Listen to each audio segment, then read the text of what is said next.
Assalamualaikum warahmatullahi wabarakatuh.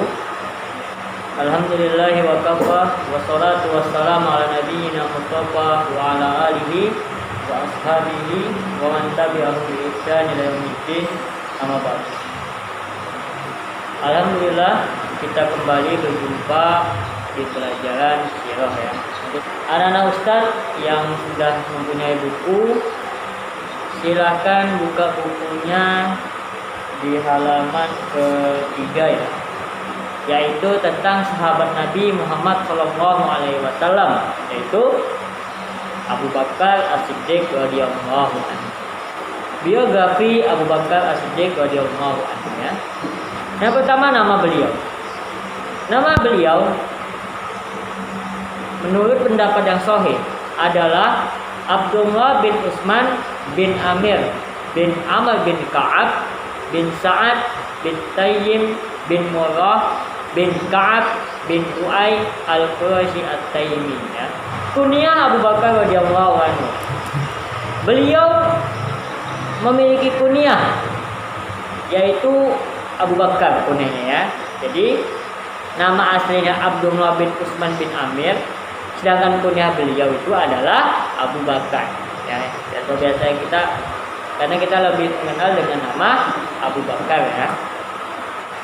Sekarang kita ke lakob. Lakob itu julukan.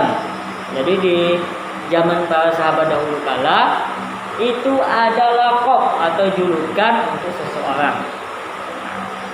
Abu Bakar radhiyallahu anhu, beliau dijuluki dengan Atik ya, dengan Atik, dan juga dijuluki dengan As-Siddiq.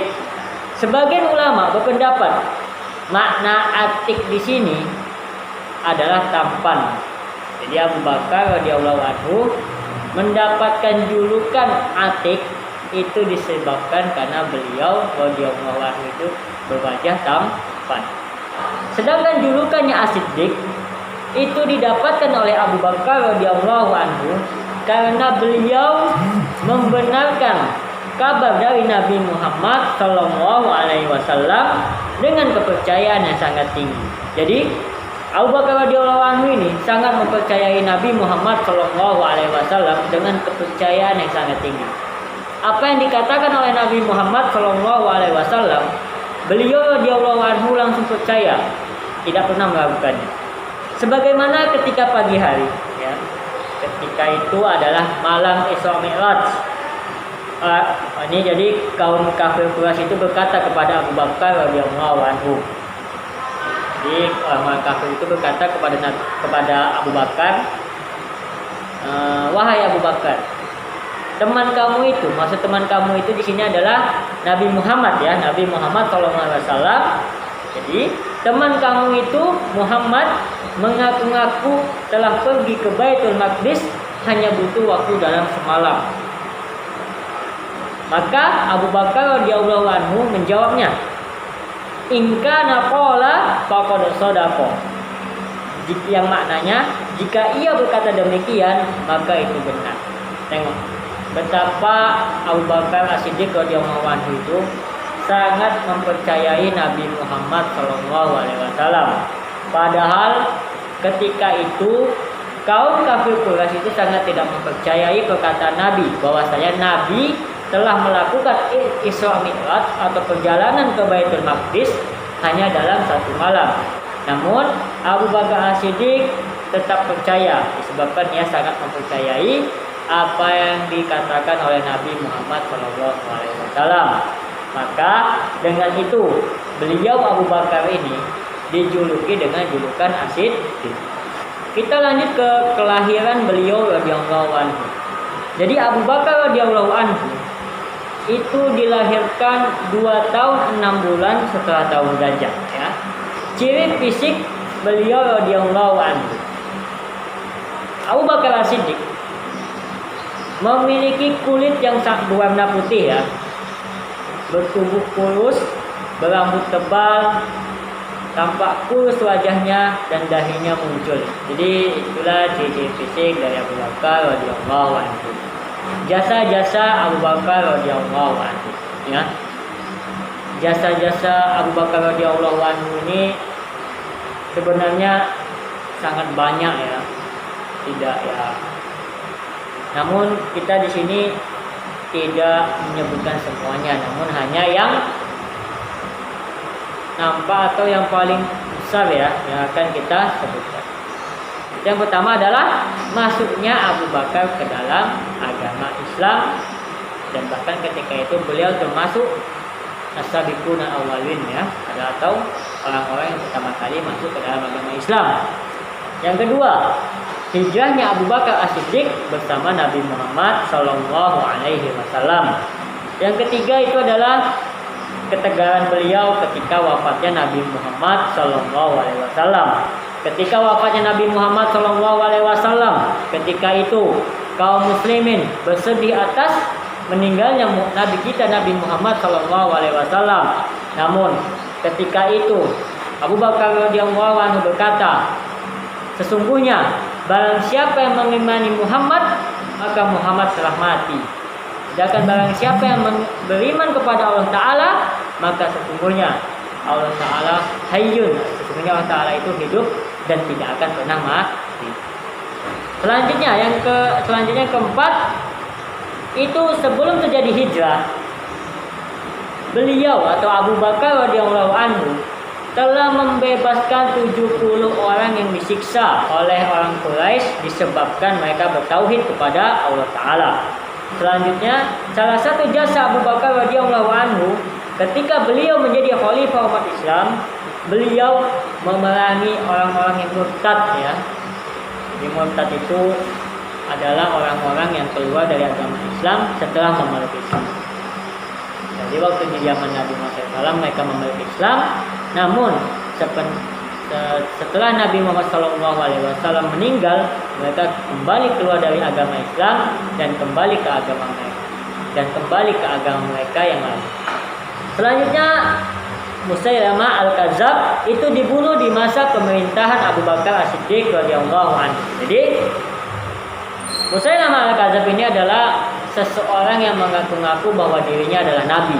Jadi di zaman Khalifah Abu Bakar radhiyallahu anhu ada seseorang yang bernama Musailamah Al-Kadzab itu mengaku-ngaku bahwasanya dirinya adalah seorang nabi. Maka ketika pemerintahan Abu Bakar, Musailamah Al-Kadzab ini dibunuh oleh beliau radhiyallahu anhu. Selanjutnya, Abu Bakar radhiyallahu anhu mengerahkan pasukan untuk menaklukkan Syam ya, sebagaimana yang diinginkan Rasulullah Shallallahu Alaihi Wasallam ketika beliau masih hidup. Dan akhirnya di zaman Abu Bakar radhiyallahu anhu juga wilayah Syam itu ditaklukkan oleh kaum muslimin. Selanjutnya di pemerintahan beliau radhiyallahu anhu, Al-Quran itu mulai dikumpulkan ya. Ketika Khalifah Abu Bakar radhiyallahu anhu sedang menjabat di jabatannya, maka beliau radhiyallahu anhu memerintahkan kepada sahabatnya untuk mengumpulkan Al-Quran. Ketika itu Abu Bakar radhiyallahu anhu itu memerintahkan Zaid bin Sabit untuk mengumpulkannya. Sekarang keutamaan beliau. Beliau radhiyallahu anhu itu memiliki keutamaan yang sangat banyak. Yang pertama adalah keutamaan beliau radhiyallahu anhu adalah manusia terbaik setelah Nabi Muhammad SAW. Jadi Abu Bakar As-Siddiq radhiyallahu anhu itu adalah manusia terbaik setelah Nabi Muhammad SAW. Ya. Yang kedua, keutamaan yang kedua adalah Abu Bakar As-Siddiq adalah orang yang menemani Nabi Muhammad SAW di gua ketika dikejar oleh kaum Quraisy. Ketika Nabi Muhammad SAW dikejar oleh kaum Quraisy, mereka berdua itu bersembunyi di dalam gua. Keutamaan yang ketiga yaitu adalah ketika kaum muslimin hendak berhijrah ke Madinah, Abu Bakar As-Siddiq itu menyumbangkan semua harta yang dimilikinya. Keutamaan yang keempat adalah Abu Bakar As-Siddiq adalah khalifah yang pertama. Jadi tadi mungkin anak-anak sudah tahu siapa khalifah setelah kematian Nabi Muhammad SAW ya. Jadi Abu Bakar ini adalah khalifah kaum muslimin yang pertama ya, setelah meninggalnya Nabi Muhammad SAW. Pertama yang kelima yaitu adalah Abu Bakar As-Siddiq ini dipilih sebagai khalifah berdasarkan nas ya, berdasarkan nas.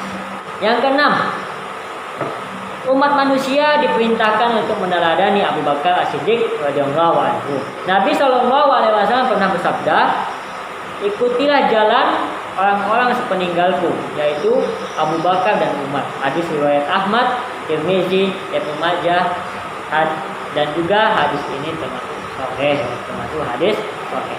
Dan yang ketujuh, Abu Bakar As-Siddiq itu menginfakkan seluruh hartanya ketika Rasulullah SAW menganjurkan sedekah. Jadi ketika Nabi SAW menganjurkan kepada kaum muslimin untuk bersedekah, maka Abu Bakar As-Siddiq radhiyallahu anhu menginfakkan seluruh hartanya kepada kaum muslimin.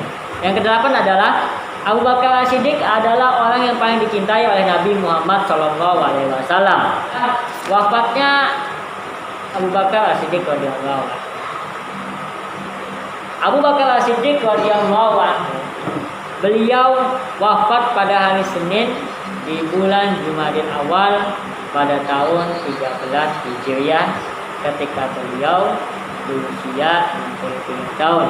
Jadi usia meninggalnya Abu Bakar As-Siddiq radhiyallahu anhu itu sama dengan usia Nabi Muhammad SAW ketika wafat, yaitu 63 tahun. Semoga Allah meridhoi Abu Bakar As-Siddiq radhiyallahu anhu dan mengumpulkan kita kelak bersamanya di surga. Amin ya rabbal alamin. Mungkin sekian dari Ustadz untuk pertemuan kali ini, dan insya Allah minggu depan kita akan menjalani ujian. Nanti kisi-kisi akan saya kirimkan melalui WhatsApp. Belajar baik-baik. Wabillahi taufiq wal hidayah. Assalamualaikum warahmatullahi wabarakatuh.